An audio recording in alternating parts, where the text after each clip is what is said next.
One of the most amazing things about the RNCM is the fact that so many famous musicians from around the world come in to do masterclasses and one-on-one lessons, and there's probably about 3 or 4 for each instrument every year. It's a great way to meet new musicians and very famous players from around the world that you would not normally get the chance to meet and network with. Between the notes, so I think it's just, I think you have to decide. While I've been here, I've had masterclasses with Eric Samu and Keiko Abe and Evelyn Glennie, which is a really fantastic experience. You get a lot of hours of one-on-one tuition time, and the flute tutors at the RNCM are absolutely incredible. You've got Wissam Bustani, Richard Davis, Catherine Baker, amongst many other people. They're teaching you and guiding you from a professional point of view, not just someone who likes to think they know how to direct. It's really top class, and I think having that as a student is invaluable, really.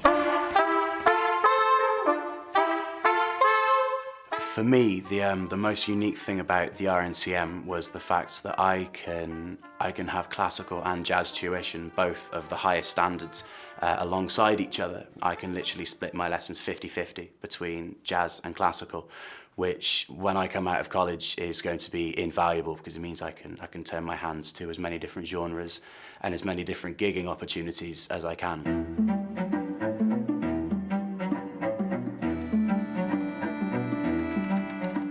We have practice rooms that we can use all throughout the week. We use the studio theatre as well for things like the final recitals, and for our repertoire sessions we have Blueprint as well, so we go to Blueprint Studios. It's been an absolute privilege to be able to perform in a full-sized opera theatre.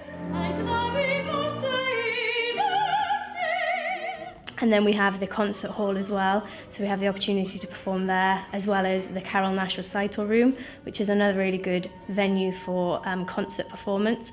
A lot of competitions will take place there.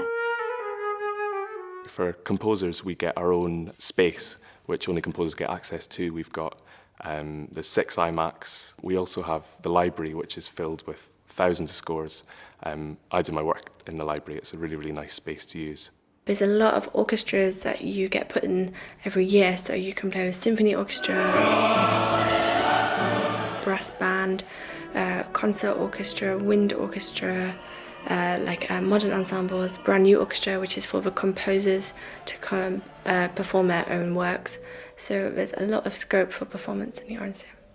The performance programme at the RNCM is so diverse. We're invited by tutors and by the staff to get involved in that, but we also have the opportunity to create our own performance opportunities, which is incredible. For example, we have lunchtime concerts and spotlight concerts that you can apply for, and that gives you the opportunity to perform in the concert hall or the Carol Nash Recital Room. Then also you can audition as a singer for the opera, which I'm fortunate enough to be playing a role in tonight, and that's obviously an incredible opportunity and a lot of fun.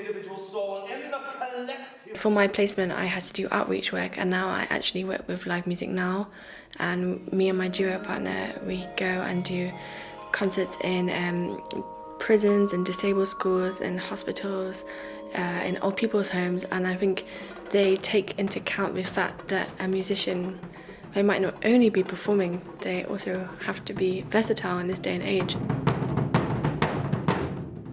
As part of my course this year, I got the chance to audition to play for the BBC Philharmonic Orchestra, and it's part of the Professional Access Scheme the RNCM puts on, which is available to students who are 3rd year upwards. You get the chance to do a real professional audition, which is quite a scary thing, but it's good to be able to do that whilst you're still at college and get that experience out of the way.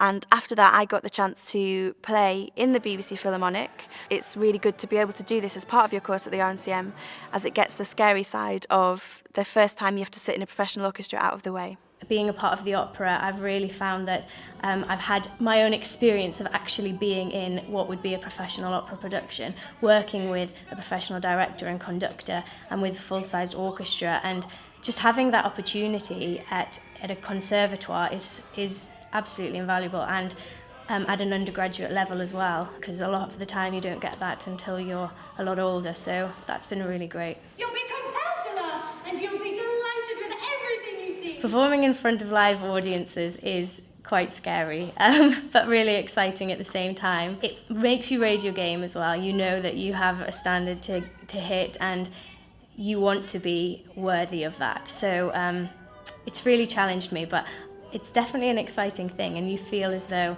it's worthwhile putting in that work. The most important thing that I've learned at the RNCM is how to deal with musicians. For me, that was something which I hadn't had too much experience in before coming here, but it's really affected my professionalism. I think that's been the biggest thing for me, is how players will respond to what I say to them, and when to take a step back, when to say something. So yeah, I think that's been the most important thing. It's all very well, learning how to play your instrument, but actually how you conduct yourself, how you make contacts and how you network, which is so vital in this profession.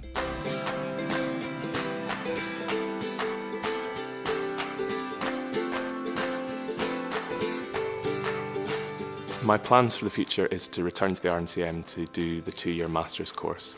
I did apply to other conservatoires and got in, but I have to say that the RNCM for composition was absolutely the strongest candidate. I think that all my peers would agree with me that when they started here, they probably had no idea what their 4-year journey was going to be like. But now as I approach graduation, I'm thrilled with what I've achieved, and I think I've achieved my full potential. And I think I'm really well set up now to not only to embrace the professional world, but also to know what I want to gain from it, and to know the different courses I can take within the professional world. My plans for the future lie in a couple of different areas at the moment. I have a couple of opportunities to be playing abroad in places such as Switzerland and Portugal with some soul bands that I play in. But my plans for once I finish college will be play music. Anything that enables me to play lots and lots of music is fine by me.